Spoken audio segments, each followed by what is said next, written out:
성경에 기록되어 있는 예언들을 보면 대부분이 어느 한순간에 갑자기 성취되기보다 그 예언의 현상이 점진적으로 드러나다가 어느 순간에 완성되어서 성취된다는 것을 알 수 있습니다.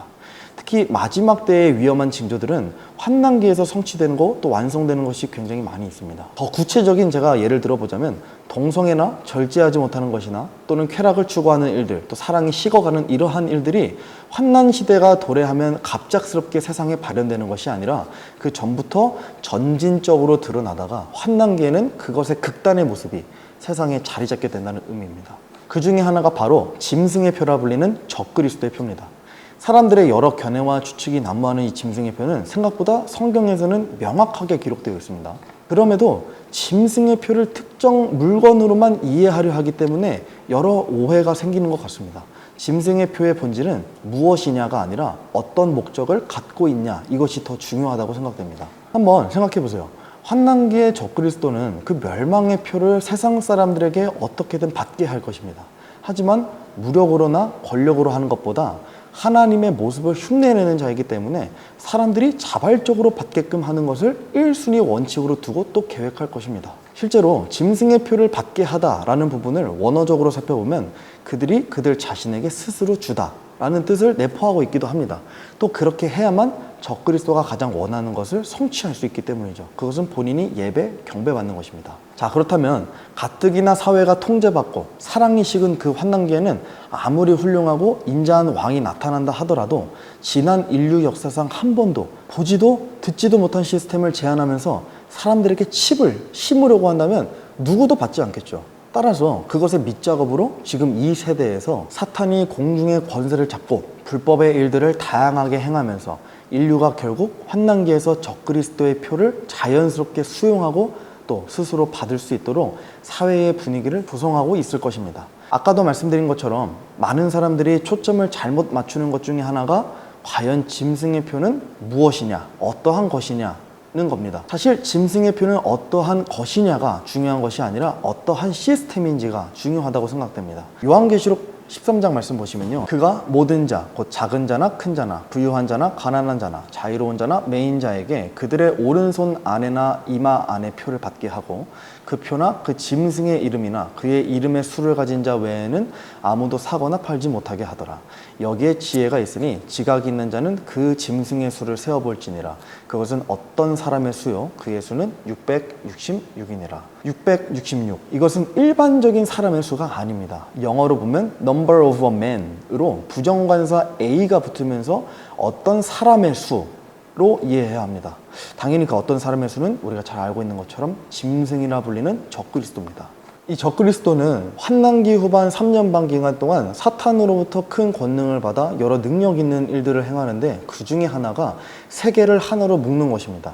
정부, 언어, 민족, 화폐 등을 전부 하나로 통일시키는 것이 이 적그리스도의 가장 큰 업적 중 하나라 할 수 있습니다. 지난 2019년 12월 31일에 코로나 바이러스가 전 세계에 퍼지기 시작하면서 국가나 인종을 불문하고 모두가 같은 백신을 맞도록 각 나라에서 요구됐었죠. 백신 공급률이 적거나 원활하지 않은 국가를 제외하고서라도 대부분의 인류가 백신을 맞았습니다. 우리나라도 2022년을 기준으로 한다 하더라도 전 국민의 87%가 백신을 접종했다는 것으로 나타났습니다. 저도 경험해봤지만 그때 당시 백신을 맞지 않으면 일상생활이 굉장히 어려울 정도로 나라에서 통제가 엄했었습니다. 백신을 맞고 나서야 일상생활이 어느 정도 회복이 가능한 수준으로 올라왔었죠.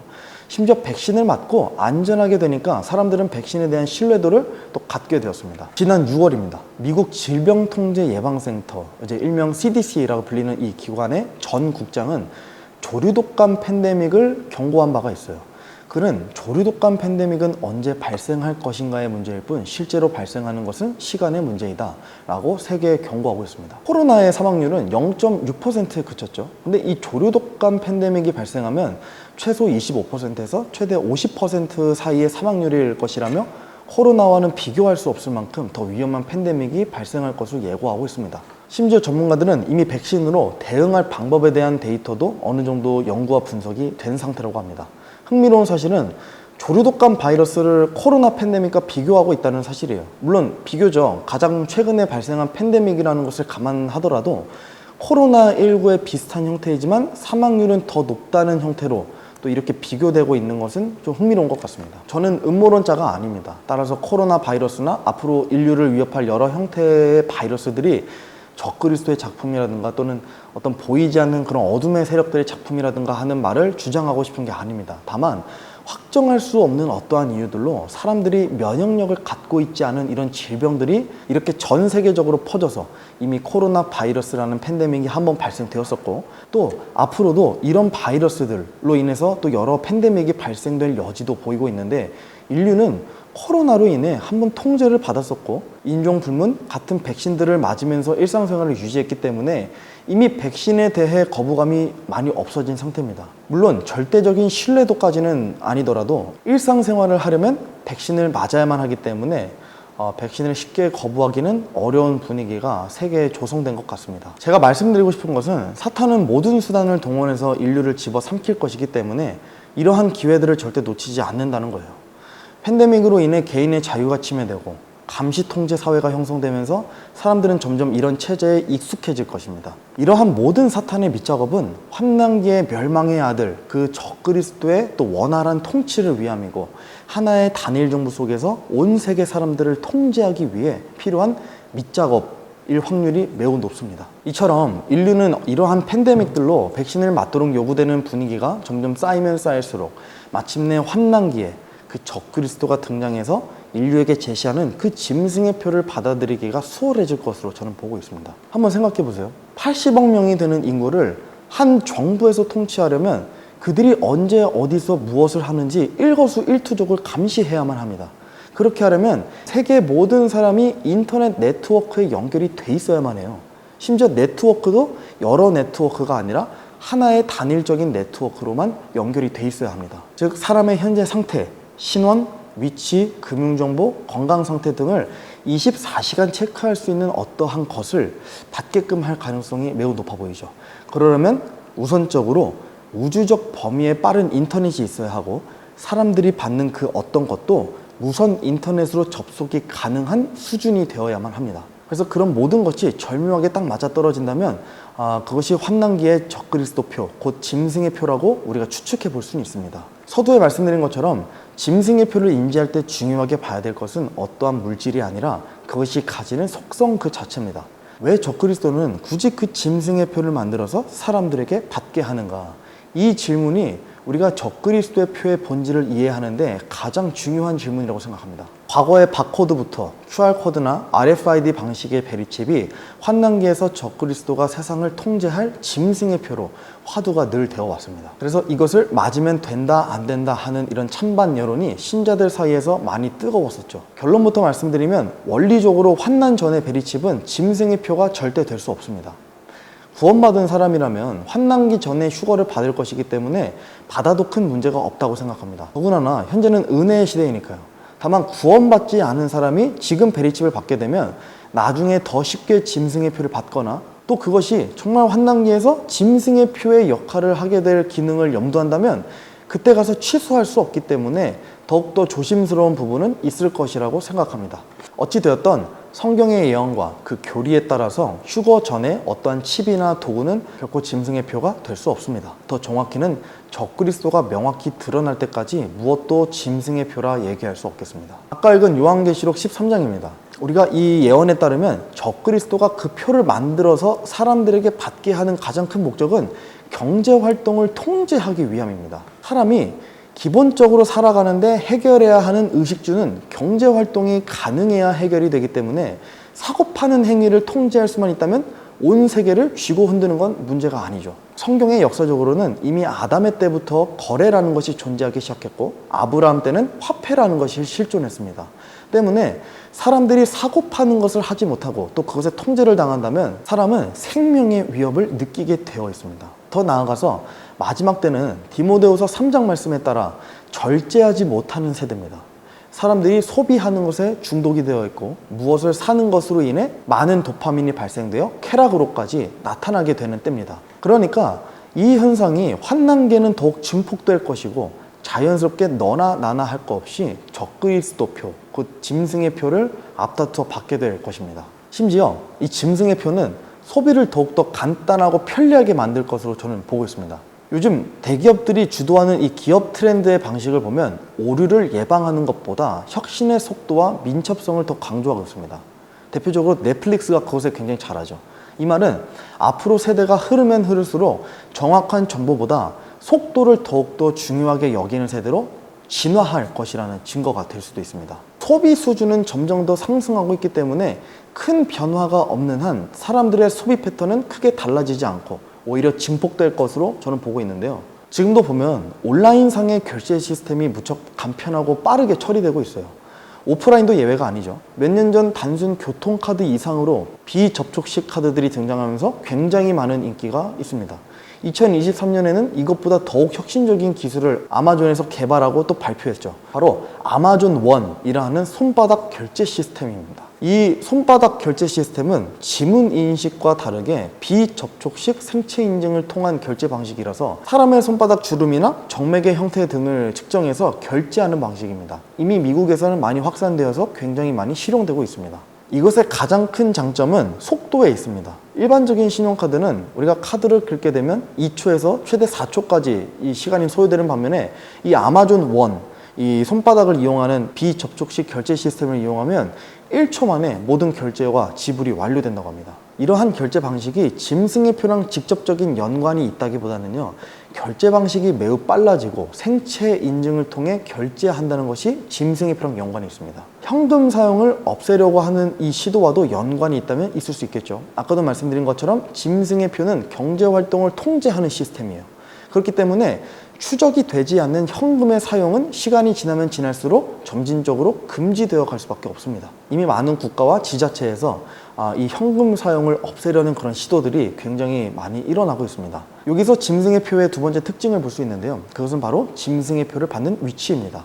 우리가 아까 읽은 요한계시록 13장 16절 말씀을 다시 보면 이 적그리스도의 표를 받는 위치가 구체적으로 설명되고 있는데 그곳은 이마와 오른손입니다. 우선 계시록 7장 3절의 말씀에 따라서 하나님께서는 환난기 유대인 14만 4천 명에게 이마에 인을 찍어주시죠. 근데 그 이마에 인을 찍어주시는 이유는 그들을 지켜주시기 위함이죠. 이것은 하나님의 인을 받은 자들은 전적으로 하나님의 소유가 되며 누구도 또 무엇도 그들을 하나님으로부터 빼앗을 수 없다는 의미를 지니고 있는 것처럼 짐승의 표를 받은 자는 전적으로 그 짐승, 곧 적그리스도의 온전한 소유가 된다는 것을 뜻합니다. 오른손과 이마는 성경의 많은 용례에 따라 해석해보면 오른손은 힘과 능력을 상징하는 것으로 짐승의 표를 받은 자는 적그리스도의 통제 아래에서 여러 힘과 능력을 행사하게 될 것입니다. 물론 어떠한 초능력적인 힘을 행사하는 것은 아닐 겁니다. 다만 짐승의 표를 받지 않고 도망 다니는 사람들과는 다른 특권을 사회에서 누린다고 생각해 볼 수 있습니다. 이마는 사람의 인격을 상징하기도 합니다. 짐승의 표를 받은 자는 그의 인격마저도 적그리스도에게 빼앗겨서 종속된다는 것으로 해석해 볼 수 있습니다. 이것에 대해 많은 견해가 있습니다. 왜냐하면 계시록에 이런 말씀이 있기 때문인데요. 요한계시록 14장입니다. 셋째 천사가 그들을 뒤따르며 큰 음성으로 이르되 만일 누구든지 그 짐승과 그의 형상에게 경배하고 자기 이마 안에나 손 안에 그의 표를 받으면 바로 그 사람은 하나님의 진노의 포도즙 곧 그분의 경노의 잔에 섞인 것이 없이 부은 포도즙을 마시리라. 그가 거룩한 천사들 앞과 어린 양 앞에서 불과 유황으로 고통을 받으리니 그들의 고통의 연기가 영원 무궁토록 올라가는도다. 짐승과 그의 형상에게 경배하는 자들과 그의 이름의 표를 받는 자는 누구든지 낮이나 밤이나 안식을 얻지 못하는도다. 지금 이 구절에 따르면 짐승의 표를 받는 자는 불과 유황으로 어린 양 앞에서 고통을 받는다고 하는데 이곳은 둘째 사망이 처해진 자들이 가는 곳으로서 지옥을 얘기합니다. 그러니까 짐승의 표를 받으면 구원을 받을 수 없게 되는 원리가 그때 있는 겁니다. 이게 어떻게 가능한 일일까요?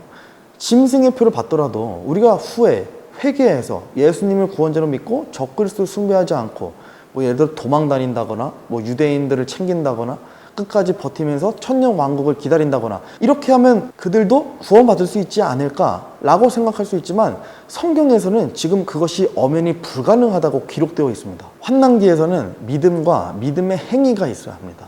오해하지 마셔야 할 것은 구원을 받기 위한 행위가 아닙니다. 믿은 사람이 믿음의 행위를 내보이는 것입니다. 그렇지만 아까 읽은 계시록 말씀으로 해석해 볼 수 있는 사실 한 가지는 짐승의 표를 받으면 믿음의 행위를 내보이는 것 자체가 불가능하다는 거예요.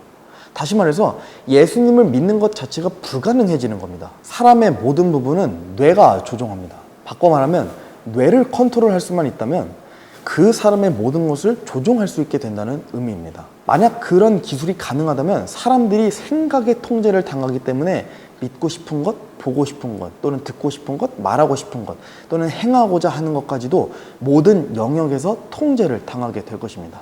요한계시록은 상징적인 내용이 굉장히 많이 등장하다 보니까 이것이 어떠한 이유로 그렇게 작동되는지 명확히 설명하기는 좀 어렵습니다. 다만 과학적 기술이 발전됨에 따라서 그것이 어느 정도 구체화되고 또 구현된 것이 이 세상에 드러났는데, 그것이 요한계시록의 예언과 어느 정도 맞아떨어진다면 충분히 해석할 수 있는 새로운 기회가 또 열리게 되는 것입니다. 처음에 제가 언급한 것처럼 머지않아 세상에 펼쳐질 이 환난기에는 짐승의 표가 어느 한순간에 갑자기 등장해서 나타나는 것보다 기술적으로, 물리적으로 어느 정도 그것이 지금 이 시대에서 연구가 되거나 진화가 되고 있어야 한다 생각하는 것이 저는 합리적이라고 생각합니다. 놀랍게도 계시록의 그 짐승의 표 시스템, 그와 비슷한 것들이 오늘날 많이 등장하고 있습니다. 그 중에 대표적인 몇 가지를 정리해서 좀 보고 넘어가겠습니다. 우선 과거에 한참 화제가 되었던 베리칩이죠. 짐승의 표로 가장 유력하다고 지목되어 왔습니다. 심지어 이 베리칩사는 FDA 인체칩 승인을 받은 유일한 회사였습니다. 영미권에서는 2016년도부터 사람의 몸속에 베리칩이라는 전자칩을 심는 일이 크게 늘어나기도 했었죠. 이제 이 칩은 RFID 칩의 방식의 일종으로 무선 주파수 발생으로 신체 정보를 확인할 수 있는 칩입니다. 보시는 것처럼 쌀알 만한 크기로 주사기를 통해 간단히 인체에 주입할 수 있고 별도의 제거 수술을 하지 않는 이상 몸에 영원히 남는다고 알려져 있습니다. 또한 이 칩에는 개인의 신분을 확인할 수 있는 유전자 정보, 고유 번호 등이 담겨져 있고 무선으로 외부와 연결도 가능하고 언제든지 사람의 데이터를 밖으로 전송까지도 가능합니다. 심지어 이 칩으로 계좌, 금융거래 정보, 생체 정보, 진료 기록, 여러 지병이나 어떤 그런 질환들, 또 심지어 위치 확인까지도 가능하다고 합니다. 이 칩은 또 몸속의 여러 곳에 이식이 가능해서 베리칩이 훗날 환난기에서 짐승의 표로 전환될 가능성이 매우 높다고 지목되고 있습니다. 다만 이마에 특히 이제 전두엽과 관련된 이 부위에 칩을 이식하기에는 현재로서 여러모로 어려움이 있다고 저는 들었습니다. 얼마 전에는 하이드로겔 뇌 센서가 개발됐다고 국제학술지인 네이처에 보고가 또 되었기도 합니다. 중국의 한 대학교 전자과 교수 연구팀이 개발한 이 하이드로겔이라는 뇌 센서라는 기술인데요. 이 센서는 2mm 정육면체로 11mm인 아까 살펴봤던 베리칩보다도 작은 크기이고, 이 센서는 수술 없이 주사를 이용하여 간단하게 주입할 수 있는 것이 가장 큰 특징이라고 합니다.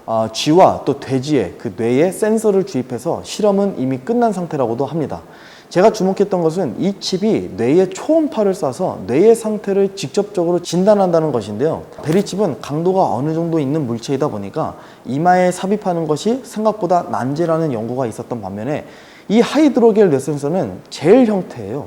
그래서 이마에 삽입이 가능한 데다가 심지어 이 센서를 개발할 때 전두엽 쪽인 이마에 삽입하는 것을 목표로 했다고도 합니다. 잘 아시는 것처럼 전두엽은 뇌에서 가장 중요한 부분이죠. 기억, 사고, 추리, 또 계획, 운동, 감정, 문제 해결 등을 관장하는 기관입니다. 그리고 마침내 이 뇌를 컨트롤할 수 있는 궁극의 기술이 이 세상에 등장했죠. 뇌에 컴퓨터 칩을 심는 기술, 뉴럴링크 칩이 얼마 전 모습을 드러냈습니다. 2024년 1월에 테슬라 창업자인 일론 머스크가 사람의 뇌 속에 뉴럴링크에서 제작한 칩 이식을 마쳤다는 뉴스가 공개돼서 굉장히 뜨거웠습니다. 이 칩이 뇌 속의 신경세포들의 활동을 감지하는 일을 또 한다고 합니다. 또 미국의 FDA로부터 사람에게 임상시험을 할 수 있는 허가도 받았을 뿐더러 이 일론 머스크는 추진력이 굉장히 빠른 인물이라서 임상시험까지 이미 5개월 전에 마쳤습니다. 이것이 무서운 이유는 사실 자극에 있습니다. 성경 기록에 따라 마지막 때를 거쳐 환난기의 사람들은 절제력을 상실하고 쾌락을 극단적으로 추구하는 세대일 텐데, 그렇다면 사람들이 점점 원하는 것은 결국 경험해보지 못한 새로운 자극들일 것입니다. 뇌와 컴퓨터를 연결하는 기술을 BCI라고 합니다. 현재 과학계에서 특히 인공지능과 함께 엄청난 진화를 거듭 중인 기술 중 하나죠. 이 기술은 신의 영역에 도전하는 기술로 매우 위험한 기술입니다. 뇌를 컴퓨터에 연결해서 기계나 사물 등을 제어할 수 있게 하는 시스템이에요. 그러다 보니까 뇌에 직접적인 자극이 가해지는 것입니다. 현재 시점에서 뉴럴링크가 이 BCI의 궁극체라고 해도 과언이 아닙니다. 사실 이미 뉴럴링크는 2022년에 원숭이 뇌에 칩을 심어서 실험한 바가 있습니다. 영상 하나를 제가 가져왔는데요. 머릿속 생각만으로 각종 전자기기를 다룰 수 있도록 뇌이식용 칩을 개발 중인 뉴럴링크가 원숭이가 생각만으로 게임을 하는 영상을 공개했습니다. 뉴럴링크 공동 설립자인 일론 머스크는 하반신이 마비된 환자가 다시 걸을 수 있도록 할 제품을 만들겠다고 예고했습니다. 이어진 기자입니다. 9살짜리 원숭이가 비디오 게임 화면 앞에서 조이스틱을 손으로 만지며 공을 사각형 모양 쪽으로 움직이게 만듭니다. 공이 사각형에 닿을 때마다 빨대에서 나오는 바나나 스무디를 먹기 위해서입니다. 하지만 조이스틱은 플러그가 뽑혀 있는 상태입니다. 또 다른 게임에서는 조이스틱이 아예 없이 쳐다보는 것만으로 게임을 합니다. 두 실험 모두 실제로는 원숭이 뇌에 꽂힌 칩을 통해 작동하는 겁니다. He's focused and he's playing entirely of his own volition. It's not magic. The reason Neuralink works is because it's recording and decoding electrical signals from the brain. 이를 토대로 원숭이가 조이스틱을 움직이지 않더라도 뇌에서 발생하는 신경 정보만으로 게임 속 막대가 움직이도록 하는 시스템을 구축했습니다. 이번 실험을 토대로 인간 두뇌에 이식할 칩을 개발하겠다는 뜻을 거듭 밝혔습니다. You could do a lot. It's sort of like if your phone went at your brain or something. The installation of a link done in under an hour. So you can basically go in the morning and leave the hospital in the afternoon. 지금 이 영상에 나오는 원숭이처럼 뇌와 컴퓨터를 연결하게 되는 기술을 BCI라고 합니다. 뉴럴링크는 뇌와 세상을 연결하는 목표를 두고 기술을 개발하는 회사예요. 머스크가 강력하게 주장하는 것 중에 하나가 인공지능의 위협에서 자유로워지려면 인간의 뇌와 AI를 연결해서 인간의 뇌가 다른 수준으로 진화해야 한다고 하는 것입니다. 이것을 굉장히 강력하게 주장해 왔어요. 이게 바로 사탄이 꾸미는 큰 그림입니다. 과학계에서 한 측은 인공지능의 수준을 상상 초월의 속도로 발전시키고 있고 또 다른 한쪽은 그런 인공지능에게 뒤처지지 않기 위해 인간의 뇌와 관련된 진화 기술을 발전시키고 있기 때문입니다. 즉 하나가 발전하면 다른 하나도 같이 발전될 수밖에 없는 양상이 세상에 펼쳐지고 있는 겁니다. 그래서 일론 머스크도 뉴럴링크를 통해 이 연구를 끊임없이 하고 있습니다.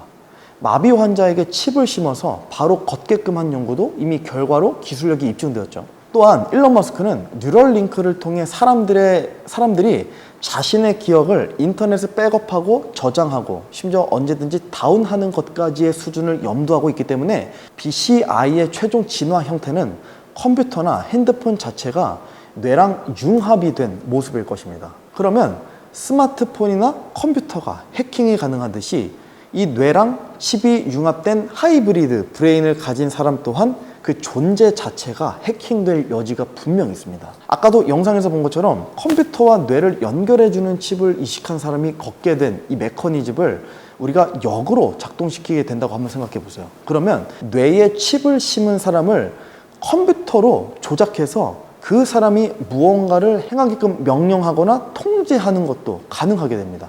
그러면 아까 제가 말씀드린 것처럼 뇌의 통제를 당하기 때문에 예수 그리스도를 영접할 수 없게 또는 믿음을 가질 수 없게 또 믿음의 행위를 할 수 없게 뇌가 해킹 당할 수도 있다는 것이죠. 그러면 계시록의 말씀이 원리적으로도 충분히 가능한 일이라는 겁니다. 뉴럴링크가 적그리스도의 짐승의 표가 될 수 있는가에 대해서는 잘 모르겠습니다. 그렇지만 현재로서 적그리스도가 환난기에서 사람들을 완전히 통제하기 위해서는 이 뉴럴링크 기술을 제외하고서 상상하기가 조금 어렵기는 합니다. 짐승의 표는 이 뉴럴링크의 기술력을 포함하고 있거나 또는 연계되는 시스템일 것으로 생각이 됩니다. 무엇이 되었던 시간이 지나면 지날수록 점점 더 적그리스도의 표, 곧 짐승의 표의 윤곽이 세상에 드러나고 있는 것은 사실입니다. 현재 과학계에서 뇌에 대한 연구는 굉장히 진보적으로 이루어지고 있고 특히 선두주자라 할 수 있는 뉴럴링크의 창업자인 이 일론 머스크는 여러 방면에서 눈여겨볼 만한 인물입니다. 일론 머스크에 관한 뉴스들이나 인터뷰 영상들이나 관련 서적들을 보면 분명 세상을 하나로 연결시키고자 하는 의지가 굉장히 강한 인물이기 때문입니다. 제가 아까 영상 초반부에서 언급한 내용을 기억하고 계신가요? 80억 명이 되는 인구를 한 정부에서 통치하려면 남아있는 온 인류가 네트워크에 연결이 되어 있어야만 가능할 것입니다. 중세나 로마 시대처럼 사람들을 사람들로 통제하지는 않을 테니까요. 그렇게 하려면 우선 나타내야 하는 기술이 바로 우주적 범위의 빠른 인터넷입니다.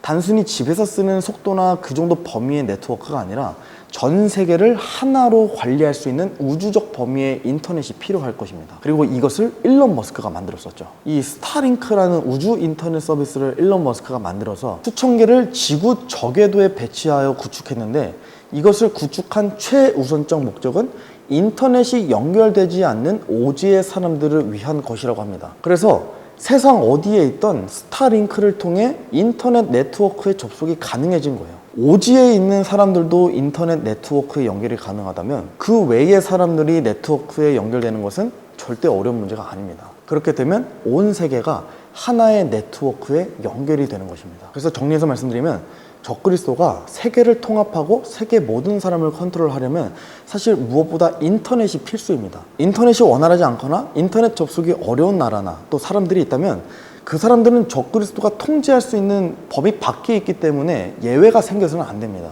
또한 땅끝까지 주님의 복음이 전해져야 된다는 지상 최대의 명령 또한 모방함으로써 땅끝까지 모든 사람들을 모으고 연결시킬 것인데, 현재로서 가장 유력한 기술이 바로 이 일론 머스크의 스타링크입니다. 이 스타링크 기술력이 있다면 소수부족이나 또는 뭐 산에 숨어 사는 그런 사람들까지도 스타링크를 독점하는 정부에서 그들을 감시하고 통제할 수 있기 때문에 이 기술력은 사실 앞으로 적그리스도의 왕국에서 크게 쓰일 것으로 우리가 충분히 추측도 해볼 수 있습니다. 과거에는 꿈도 꿀 수 없었지만 과학기술이 점점 발전되고 또 발전되고 진화함에 따라서 점점 사탄 마귀가 적그리스도를 통해 이루려고 하는 성경적 예언들이 가시적으로 눈으로 볼 수 있게 드러나고 있는 것만 같습니다. 중요한 것은 짐승의 표는 이 중에 어느 한 가지가 채택되는 것이 아니라 적그리스도가 궁극적으로 원하는 형태를 만들기 위해서 연관되어 있는 모든 기술들을 모을 것으로 생각하고 있습니다. 어느 해석이 되었던 예언에 따라서 적그리스도는 반드시 나타나게 되어 있으며 그가 모든 것을 통합하게 될 것입니다. 그리고 단일 정부, 단일 화폐, 단일 언어 등을 시행하려 할 것입니다. 특히 화폐와 미디어 매체, 그리고 통신사, 언어 등이 빠른 시간 내에 하나로 통합될 가능성이 매우 높죠. 미디어 매체도 제가 기회가 되면 다룰 예정입니다만 간략히 설명해 드리자면, 더 이상 사람들은 각국의 로컬 방송사를 보지 않습니다. 사람들은 이제 유튜브나 넷플릭스 같은 플랫폼을 통해서 세계에서 일어나는 뉴스들이나 소식들부터 드라마, 영화까지 함께 시청하고 있습니다. 즉 넷플릭스는 여러 방면에서 굉장히 위험한 어젠다를 퍼뜨리는 세계 단일 방송국이라고도 할 수 있습니다. 뿐만 아니라 언어도 하나로 바뀌고 있습니다. 물론 모든 사람이 가지고 있는 모국어 자체가 아예 뿌리채 바뀌는 것은 아니겠지만 유사한 형태로 하나의 언어를 사용하게 될 것으로 보는 견해도 적지 않습니다. 요한계시록 13장 7절 말씀을 보시면 다음과 같이 기록되어 있어요. 또 그가 성도들과 전쟁하여 그들을 이기는 것을 허락받고 모든 족속과 언어와 민족들을 다스리는 권능을 받았으므로, 정확히 해석하면 언어가 하나가 되는 것이 아니라 하나의 언어처럼 다스릴 수 있는 권능을 적그리스도가 받았다는 겁니다. 정부가 하나면 당연히 언어도 화폐도 하나로 묶여야 합니다. 성경책은 최소 2000년 전에 기록된 책인데 놀랍게도 과학이 마치 이 성경책을 기준으로 발전하고 진화하는 것 마냥 성경에 기록되어 있고 또 예언되어 있는 것들이 실제로 세상에 구현되고 있습니다. 영상 하나를 보도록 하겠습니다. 삼성이 오늘 새벽 갤럭시 신제품을 발표했습니다. 영어나 일본어 등 13개 언어를 알아듣고 실시간으로 통역해주는 인공지능 기능을 새롭게 선보였습니다. 뉴욕에서 김범주 특파원입니다. 삼성이 새 전화기 S24 시리즈에서 앞세운 기능은 인공지능 통역입니다. AI가 한국어와 영어, 일본어, 중국어 등 13개 언어를 알아듣고 실시간으로 통역을 해준다는 겁니다. Table for two, please. Mesa para dos, por favor. ¿A nombre de quién? Under whose name? 전화 통화는 물론이고 해외여행에서 들른 시장 같은 곳에서도 통역기로 활용이 가능합니다. 자, 이렇게 되면 언어가 마치 하나로 묶이는 것과도 같은 모습이 될 수 있을 것 같습니다. 모두가 다른 언어로 말을 해도 똑같이 이해하고 똑같이 받아들일 수 있는 시대가 되기 때문이에요. 이와 같은 개념으로 화폐도 마찬가지입니다. 80억 명의 인구를 적그리스도가 통치하는 단일 정부에서 다스리려면 짐승의 표를 사람들에게 박아서 경제를 통치하는 방법밖에 없습니다. 화폐가 저마다 다르면 그것을 발행하는 각각의 기관들이 또 별도로 있어야 하기 때문이죠. 우리가 대한민국이라는 나라에서 한 정부에 출생신고를 하고 한 정부에서 발행하는 주민등록증으로 우리의 신분이 확인되는 것과도 같은 개념입니다. 짐승의 표가 정말 성경 말씀처럼 실현이 되려면 네트워크 상에서 80억 명의 결제 데이터가 어디 한 군데로 모아져야만 합니다. 적그리스도가 왕으로 있는 세계 단일 정부에서만 이것을 관리하기 때문이죠. 그러면 우리가 아는 어떤 원 또는 달러, 엔, 위안 이런 화폐 등이 아니라 하나의 단위로 화폐가 통일되어야 하는데 그게 오늘날 확산되고 있는 암호화폐일 가능성도 적지 않습니다. 암호화폐는 개인정보나 개인의 금융정보 등이 담겨 있어서 감시와 추적도 가능한 화폐라고 볼 수 있습니다. 작년에 출시한 월드코인이 굉장히 주목할 만해요. 월드코인은 챗 GPT를 개발한 오픈 AI라는 회사에서 만든 암호화폐 코인입니다. 가장 높은 거래 금액을 보유하고 있던 비트코인의 거래 금액을 비교적 최근에 앞지르면서 가상자산 시장에서 굉장히 높은 평가를 받고 있습니다. 저는 이 월드코인을 개인적으로 굉장히 경계하고 있습니다. 우리나라에서도 굉장히 열풍이 불었었습니다. 홍채 인식 기기, 이 오브라는 곳에 눈을 스캔하면 가상자산이 월드앱이라는 곳에 입금이 되는 시스템을 도입했었기 때문이죠. 다만 이 오브의 눈을 스캔해서 가상화폐, 돈을 얻으려면 이후에 월드 아이디라는 것을 반드시 생성해야 됩니다. 제가 월드코인 홈페이지에서 발췌해온 이미지예요. 저는 개인적으로 일단 월드 또는 에이지 또는 원 또는 뉴 이런 단어가 들어가 있으면 굉장히 조심스럽게 보는 편이긴 한데 이 설명을 보면 좀 꺼림칙한 부분이 있습니다. 우선 월드 아이디는 개인정보를 수집하는 탈중앙화 시스템이라고 합니다. 특징 중에 하나가 사용자가 실제 하는 고유한 인간임을 증명할 수 있는 디지털 여권이 되기도 한다고 합니다. 그죠? 다른 말로 하면 디지털 신분증을 얘기하는 거예요. 자, 정리해보면 이렇습니다. 우리가 월드코인을 받으려면 홍채 인식을 해야 돼요. 이어서 디지털 신분증인 월드 아이디를 생성해야 됩니다. 바꿔 말하면 디지털 신분증을 생성하지 않으면 경제활동 자체가 불가능한 시스템인 거예요. 이 월드 아이디는. 기존에 우리가 어느 신분증을 가지고 있던 효력이 없습니다. 월드 아이디를 통해서 발급되는 디지털 신분증으로만 우리가 실제 하는 고유한 인간임을 증명할 수 있다는 겁니다. 그리고 그렇게 디지털 신분증으로 우리의 존재가 증명이 돼야지만 경제활동이 가능해진다는 거죠. 저는 적그리스도의 시대가 정확히 이러한 모습일 거라고 생각하고 있습니다.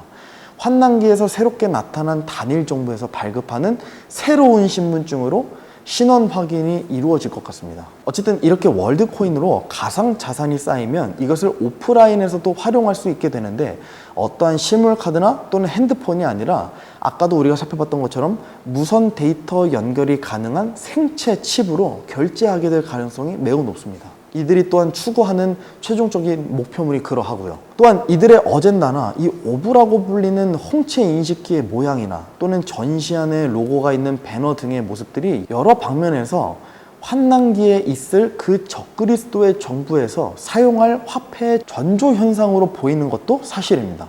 이 월드코인이 정말 적그리스도의 화폐가 될지에 대해서는 미지수지만 전조 현상으로 사람들이 가상화폐에 더 이상 거부감을 느끼지 않게끔 하는 시도들은 끊이지 않고 있다는 것을 알 수 있습니다. 지금 이 마지막 때는 적그리스도의 정부에서 시행할 것들을 시뮬레이션 하고 있는 시대라고 저는 생각하기 때문에 우리가 모든 것을 조심하고 또 경계해서 또 주의 깊게 살펴볼 때라고 저는 생각합니다.